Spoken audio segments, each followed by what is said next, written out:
Ayman Mohammed Rabie al-Zawahiri is an Egyptian physician, Islamic theologian and current leader of the militant Islamist organization al-Qaeda. Ayman al-Zawahiri is a former member of Islamist organizations which have both orchestrated and carried out multiple attacks on the continents of North America, Asia, Africa and the Middle East. In 2012, he called on Muslims to kidnap Western tourists in Muslim countries. Since the September 11 attacks, U.S. State Department has offered a $25 million reward for information leading to al-Zawahiri's apprehension. He is under worldwide sanctions by the United Nations Security Council 1267 Committee as a member or affiliate of al-Qaeda. Alternate names and sobriquets: Ayman Mohammed Rabie al-Zawahiri is pronounced Eeajman Mesha Pikavold Niadiri Bayas Eawadhiri or degree Eawadhiri in Arabic. Zawahiri is usually spelled Zawahiri, but is sometimes spelled Dawari if transliterated directly from modern Standard Arabic, also called Literary Arabic, in certain academic circles. Using the Intelligence Community Standard for the transliteration of Arabic names, it is spelled Zawahiri. Al-Zawahiri has also gone under following names: Abu Muhammad/Abu Muhammad, Abu Fatima, Muhammad Ibrahim, Abu Abdullah, Abu al-Miz, the doctor, the teacher, Nur, Ustaz, Abu Muhammad Nur al-Din, Abdel Muaz/Abdel Muaz/Abdel Muaz. Biography: Ayman al-Zawahiri was born in 1951 in the neighborhood of Maudi, Cairo, the Kingdom of Egypt, to Muḥammad Rabīʿ al-Zawahiri and Umayma Azzam. The al-Zawahiri family was considered upper middle class while they lived in Maudi. Ayman has a younger brother, Muḥammad al-Zawahiri, and a twin sister, Hiba Muhammad al-Zawahiri. Parents: Ayman al-Zawahiri's parents both came from prosperous families.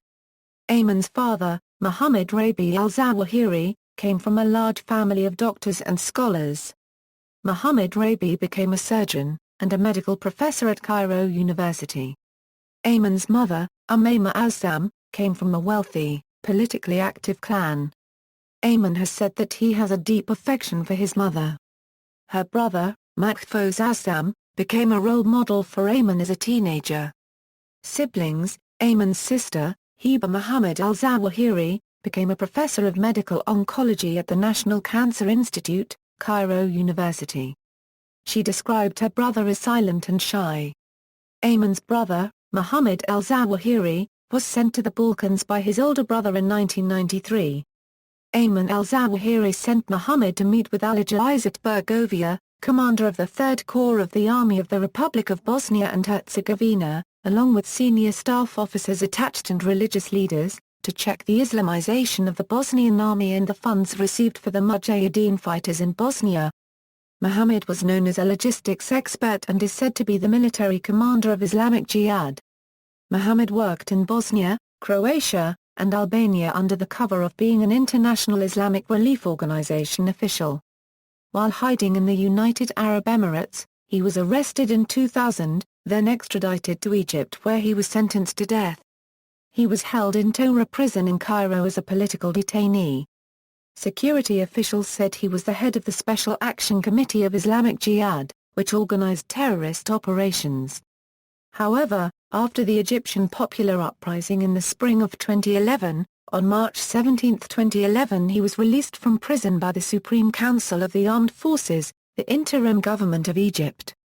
His lawyer said he had been held to extract information about his brother Ayman.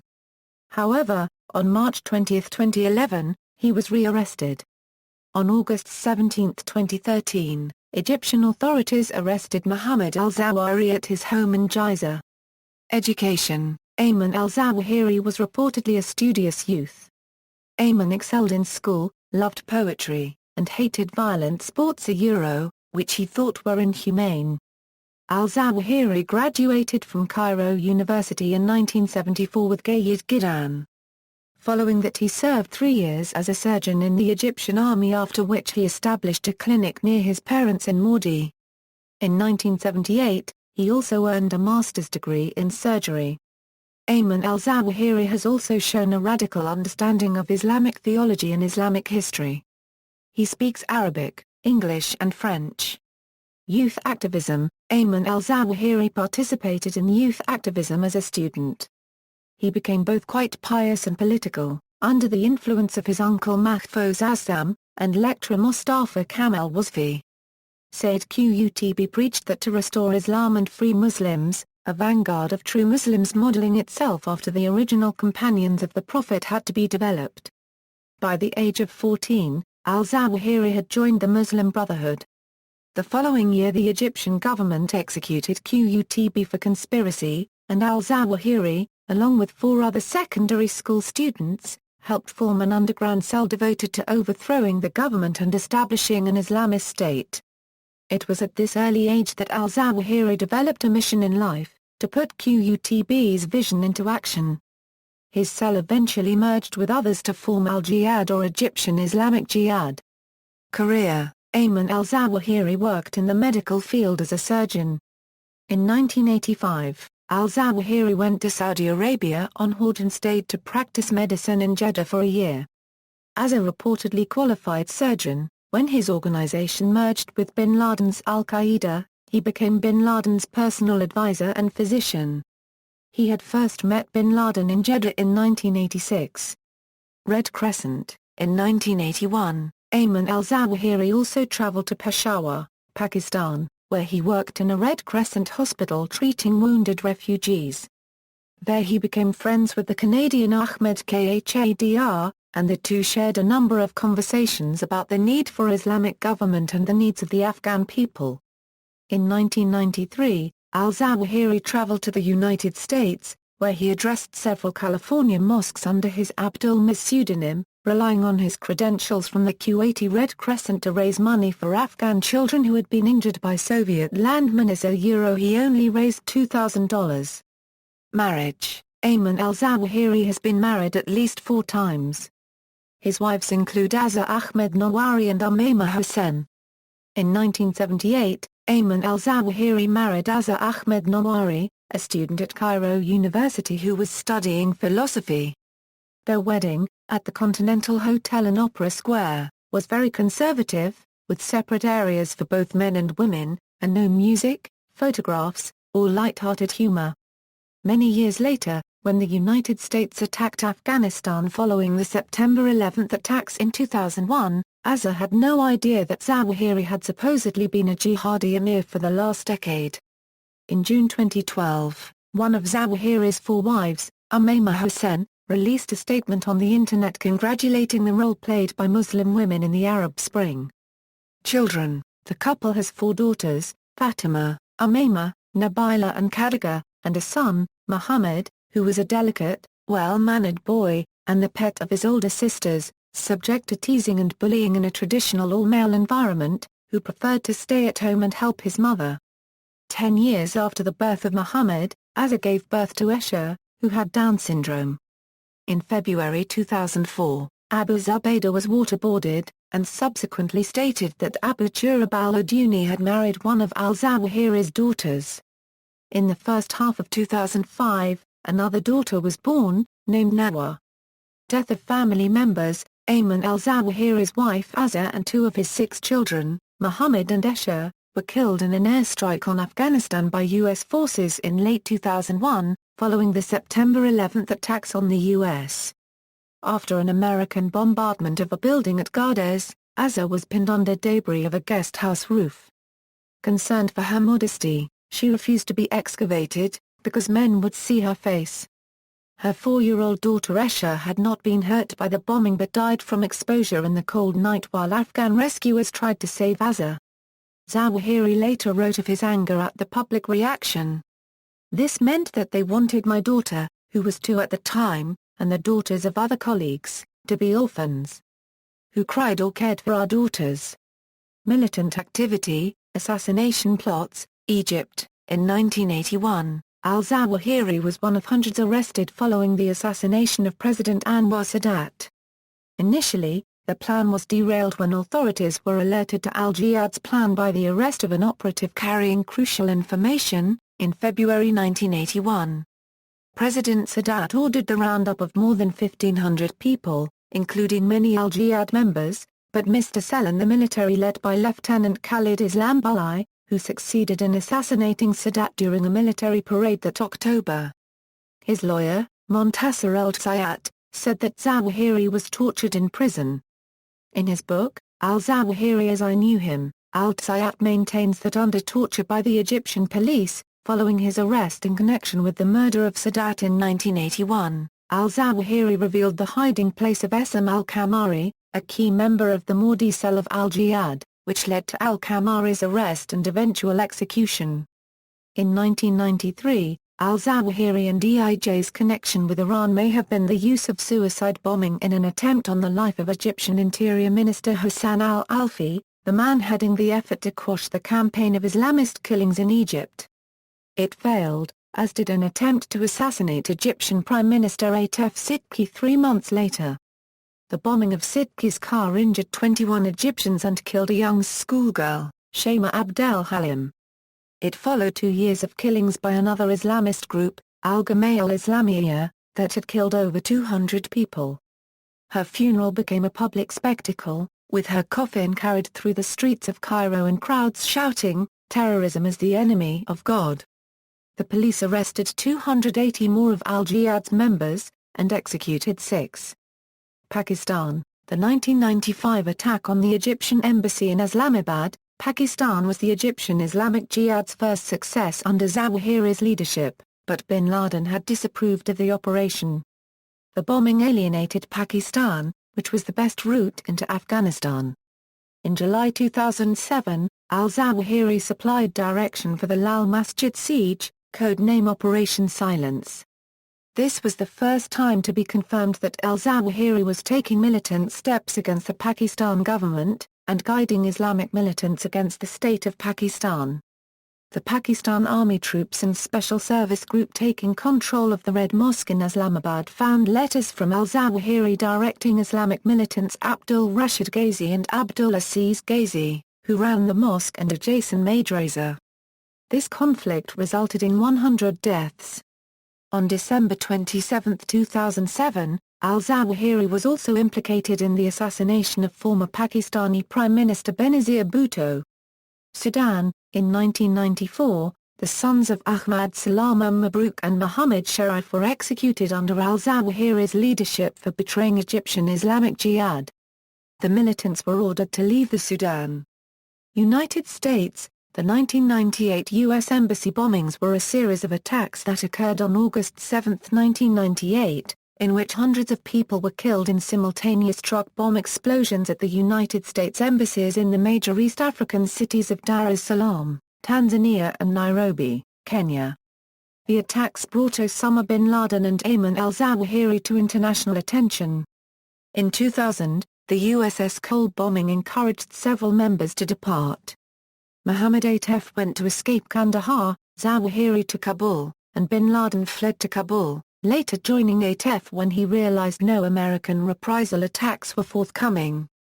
On October 10, 2001, al-Zawahiri appeared on the initial list of the U.S. Federal Bureau of Investigation's top 22 most wanted terrorists, which was released to the public by U.S. President George W. Bush. In early November 2001, the Taliban government announced they were bestowing official Afghan citizenship on him, as well as bin Laden, Mohammed Atef, Saif al-Adil, and Sheikh Asim Abdulrahman. Organizations. Egyptian Islamic Jihad. Ayman al-Zawahiri was previously the second and last emir of the Egyptian Islamic Jihad, having succeeded Abd al-Zuma in the latter role when Egyptian authorities sentenced al-Zuma to life imprisonment. Ayman al-Zawahiri eventually became one of Egyptian Islamic Jihad's leading organizers and recruiters. Zawahiri's hope was to recruit military officers and accumulate weapons, waiting for the right moment to launch a complete overthrow of the existing order. Chief strategist of al-Jihad was Abd al-Zuma, a colonel in the military intelligence whose plan was to kill the main leaders of the country, capture the headquarters of the army and state security, the telephone exchange building, and of course the radio and television building, where news of the Islamic Revolution would then be broadcast, unleashing he expected a popular uprising against secular authority all over the country. Maktab al-Qadamat. In Peshawar, he met up with Osama bin Laden, who was running a base for Mujahideen called Maktab al-Qadamat, founded by the Palestinian Sheikh Abdullah Yusuf Azzam. The radical position of al-Zawahiri and the other militants of al-Jihad put them at odds with Sheikh Azzam, with whom they competed for bin Laden's financial resources. Zawahiri carried 2 false passports, a Swiss one in the name of Ayman Mohammed and a Dutch one in the name of Muhammad Hifnawi. Former FBI agent Ali Soufan mentioned in his book The Black Banners that Ayman al-Zawahiri is suspected of being behind Azzam's assassination in 1989, al-Qaeda. In 1998, al-Zawahiri formally merged the Egyptian Islamic Jihad into al-Qaeda. According to reports by a former al-Qaeda member, he has worked in the al-Qaeda organization since its inception and was a senior member of the group's Shura Council. He was often described as a lieutenant to Osama bin Laden, though bin Laden's chosen biographer has referred to him as the real brains of al-Qaeda. On February 23, 1998, al-Zawahiri issued a joint fatwa with Osama bin Laden under the title World Islamic Front Against Jews and Crusaders. Zawahiri, not bin Laden, is thought to have been the actual author of the fatwa. Bin Laden and al-Zawahiri organized an al-Qaeda Congress on June 24, 1998. A week prior to the beginning of the conference, a group of well-armed al-Zawahiri's assistants had left by jeeps in the direction of Herat. Following the instructions of their patron, in the town of Khoaidwashak they met 3 unknown Slavic-looking men who had arrived from Russia via Iran. After their arrival in Kandahar, they split up. One of the Russians was directly escorted to al-Zawahiri and he did not participate in the conference. The Western intelligence succeeded in acquiring photographs of him, but he disappeared for 6 years. According to Axis Globe, in 2004, when Qatar and U.S. investigated Russian embassy officials whom the United Arab Emirates had arrested in connection to the murder of Zelimkhan Yandabayev in Qatar, computer software precisely established that a man who had walked to the Russian embassy in Doha was the same one who visited al-Zawahiri prior to the al-Qaeda conference. Emergence as al-Qaeda's chief commander, on April 30, 2009, the U.S. State Department reported that al-Zawahiri had emerged as al-Qaeda's operational and strategic commander and that Osama bin Laden was now only the ideological figurehead of the organization. However, after the 2011 death of Osama, a senior U.S. intelligence official was quoted as saying intelligence gathered in the raid showed that bin Laden remained deeply involved in planning. This compound in Abbottabad was an active command and control center for al-Qaeda unregistered trademark S leader. He was active in operational planning and in driving tactical decisions within al-Qaeda following the death of bin Laden. Former Deputy National Security Advisor for Combating Terrorism Juan Zarat said that al-Zawahiri would clearly assume the mantle of leadership of al-Qaeda. But a senior U.S. administration official said that although al-Zawahiri was likely to be al-Qaeda's next leader, his authority was not universally accepted among al-Qaeda's followers, particularly in the Gulf region. Zarat said that al-Zawahiri was more controversial and less charismatic than bin Laden. Rashad Mohammed Ismail, a leading member of al-Qaeda in the Arabian Peninsula, stated that al-Zawahiri was the best candidate. Hamid Mir is reported to have said that he believed that Ayman al-Zawahiri was the operational head of al-Qaeda, and that he is the person who can do the things that happened on September 11. Within days of the attacks, Zawahiri's name was put forward as bin Laden's second-in-command, with reports suggesting he represented a more formidable U.S. foe than bin Laden. Formal appointment: as of May 2, 2011, he became the leader of al-Qaeda following the death of Osama bin Laden. This was confirmed by a press release from al-Qaeda's General Command on June 16. Al-Zawahiri's succession to command of al-Qaeda was announced on several of their websites on June 16, 2011. On the same day, al-Qaeda renewed its position that Israel was an illegitimate state and that it wouldn't accept any compromise on Palestine. The delayed announcement led some analysts to speculate that there was quarreling within al-Qaeda. It doesn't suggest a vast reservoir of accumulated goodwill for him, said one celebrity journalist on CNN.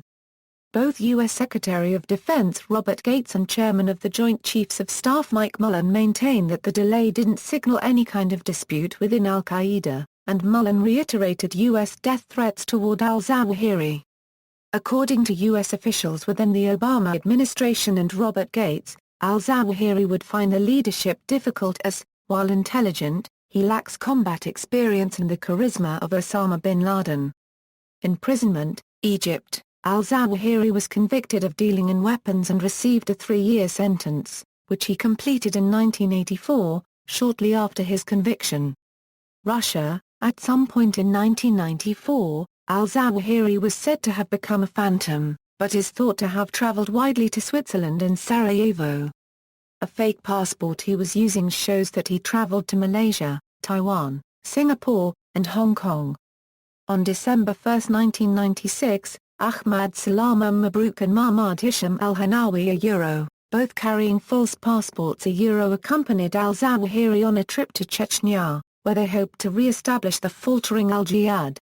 Their leader was traveling under the name Abdullah Imam Muhammad Amin, and trading on his medical credentials for legitimacy.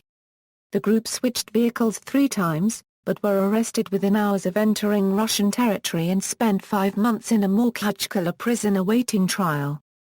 The trio pled innocence, maintaining their disguise and having other al-Jihad members from Bavari send the Russian authorities pleas for leniency for their merchant colleagues who had been wrongly arrested.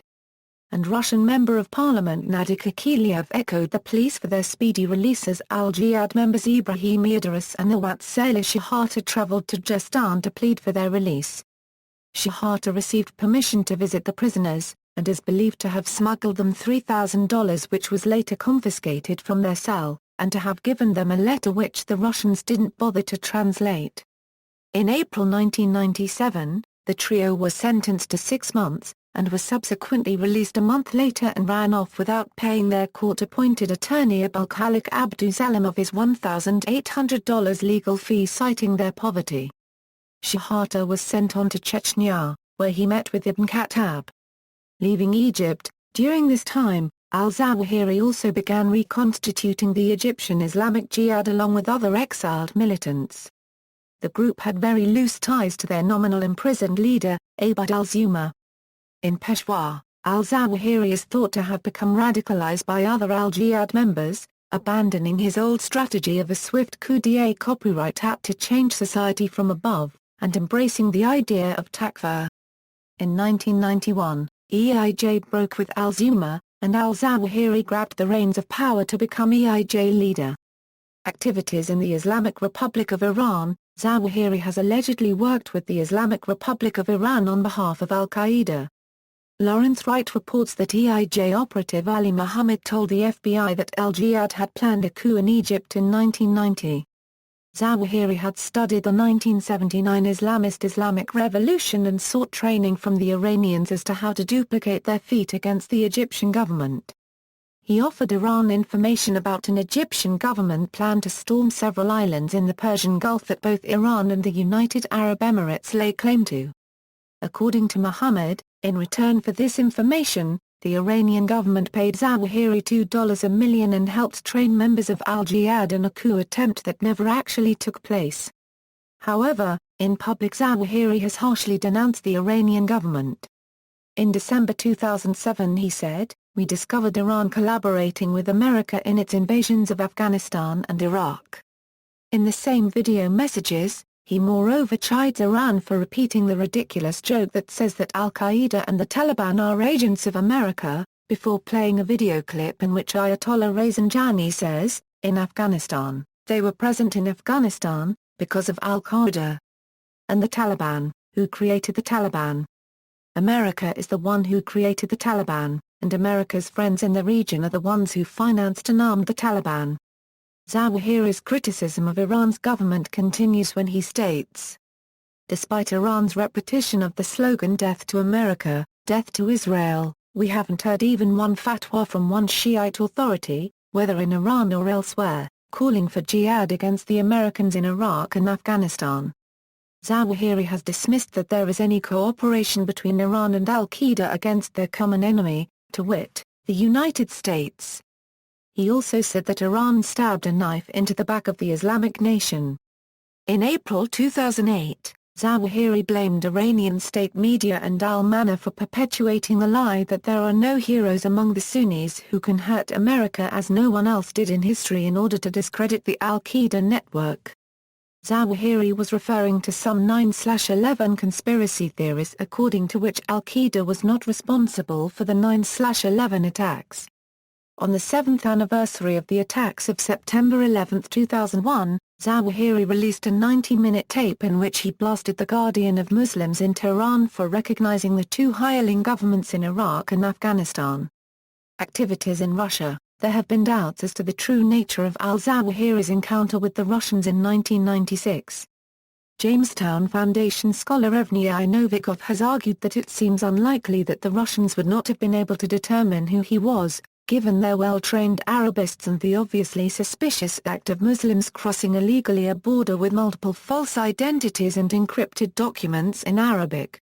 Assassinated former FSB agent Alexander Litvinenko alleged, among other things, that during this time, al-Zawahiri was indeed being trained by the FSB, and that he was not the only link between al-Qaeda and the FSB.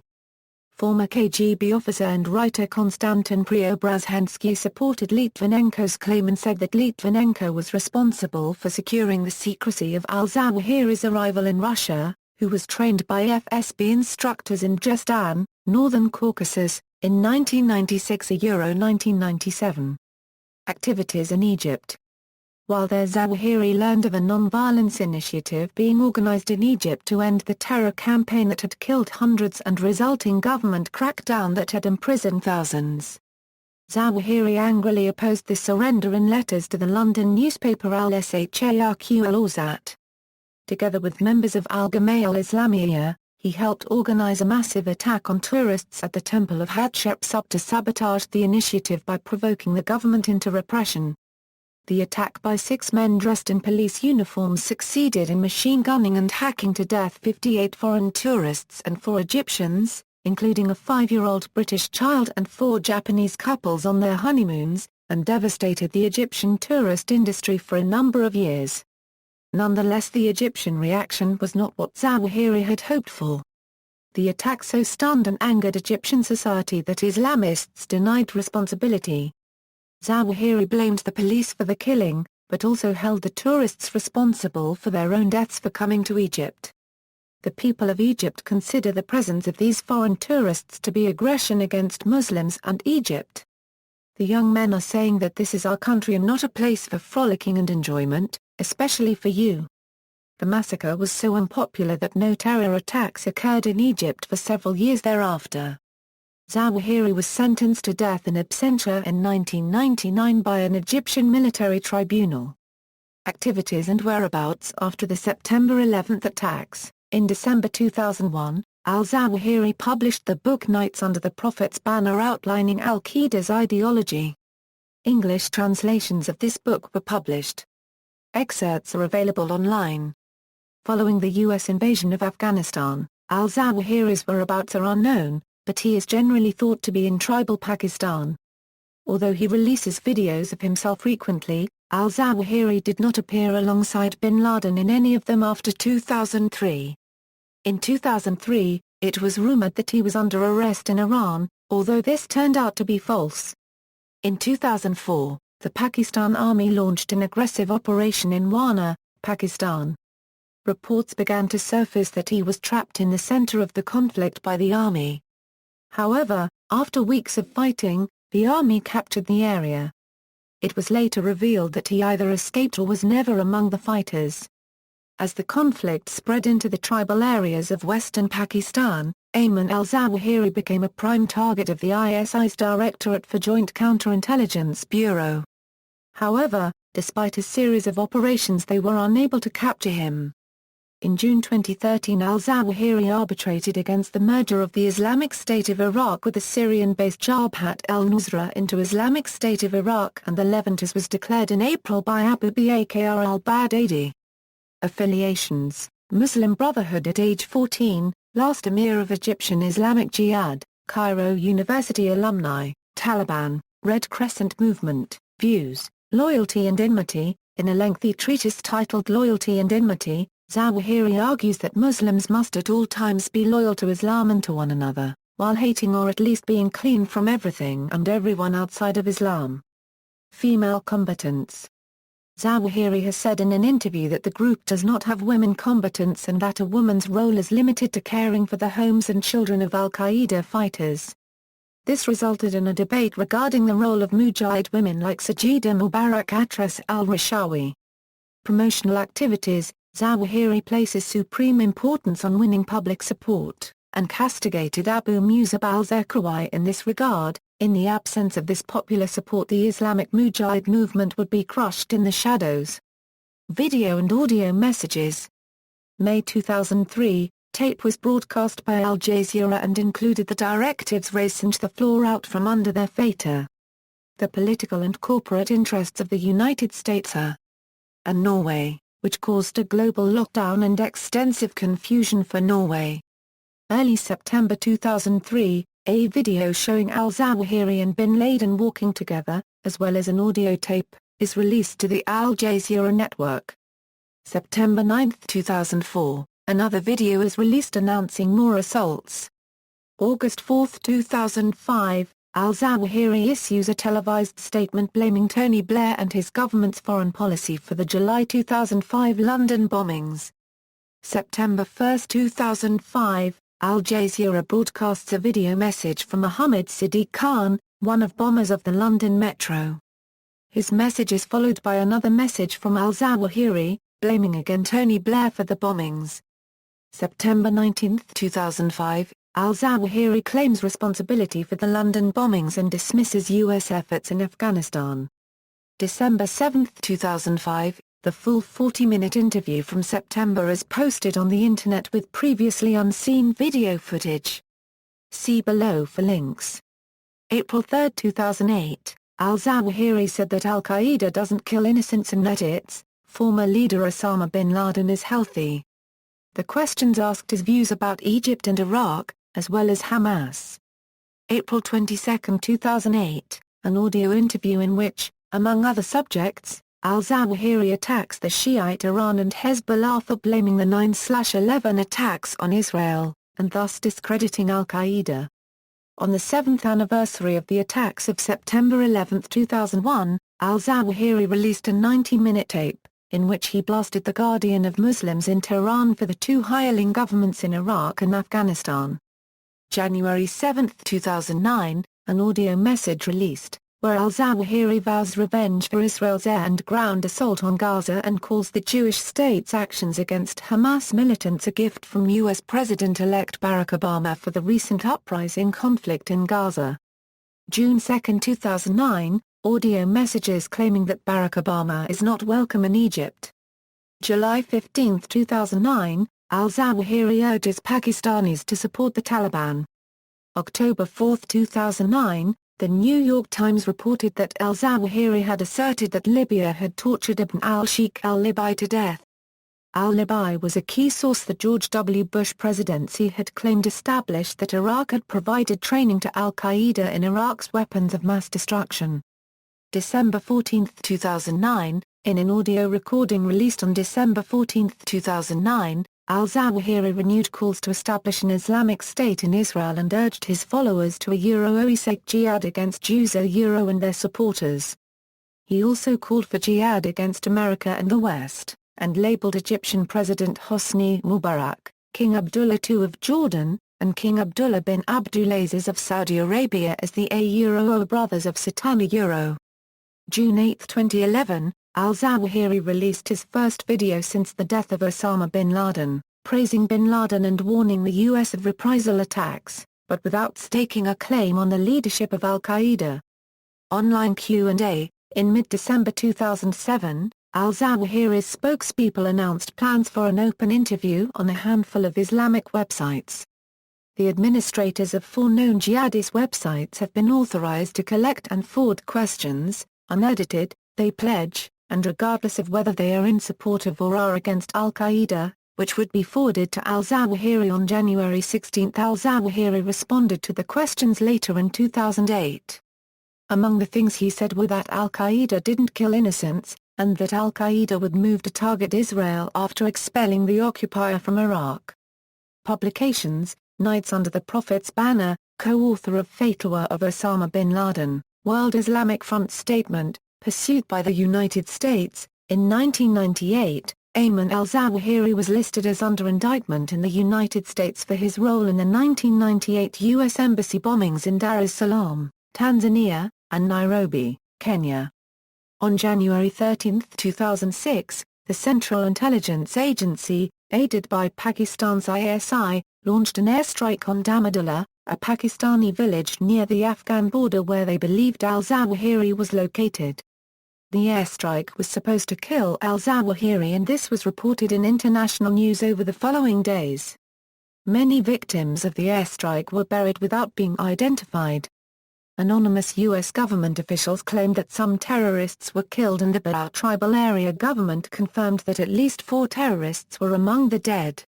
Anti-American protests broke out around the country, and the Pakistani government condemned the U.S. attack and the loss of innocent life.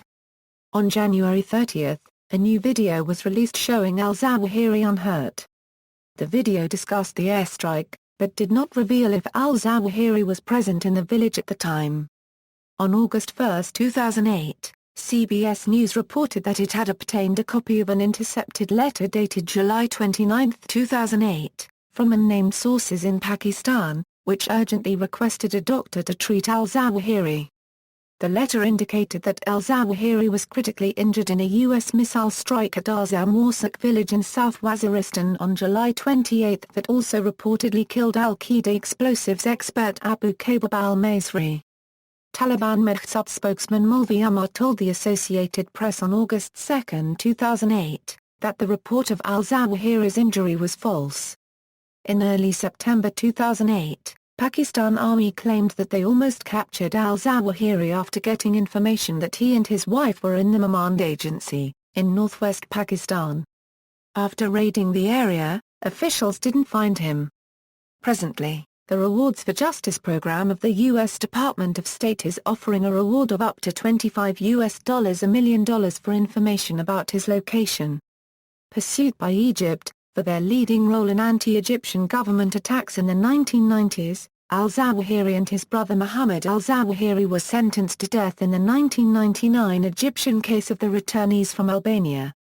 See also: Egyptian Islamic Jihad, FBI 10 Most Wanted Fugitives, Sayyid Imam al-Sharif, Messages of Ayman al-Zawahiri, Messages of Osama bin Laden, Operation Gladio B. References.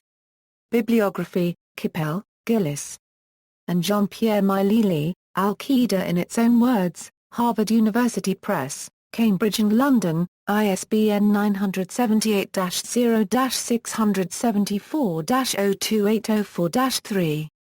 Mansfield, Laura, His Own Words, a translation of the writings of Dr. Ayman al-Zawahiri, Lulu Pub, al-Zawahiri, Ayman, Lob Solution, Milili, Villa Prey, ISBN 978-2-916590-05-9. Ibrahim, Raymond, The Al-Qaeda Reader, Broadway Books, ISBN 978-0-7679-2262-3. External links: works by or about Ayman al-Zawahiri in libraries, Ayman al-Zawahiri at the Notable Names Database, Ayman al-Zawahiri at DMOZ, statements and interviews, excerpts and video footage released December 1, 2005 from the September 2005 interview, MEMRI, al-Zawahiri calls on Muslims to give aid to earthquake victims in Pakistan, letter from al-Zawahiri to al-Zarqawi, copy at globalsecurity.org, articles, The Man Behind Bin Laden, Lawrence Wright, The New Yorker, September 16, 2002, report on the al-Zarqawi videotape, CNN, January 2006.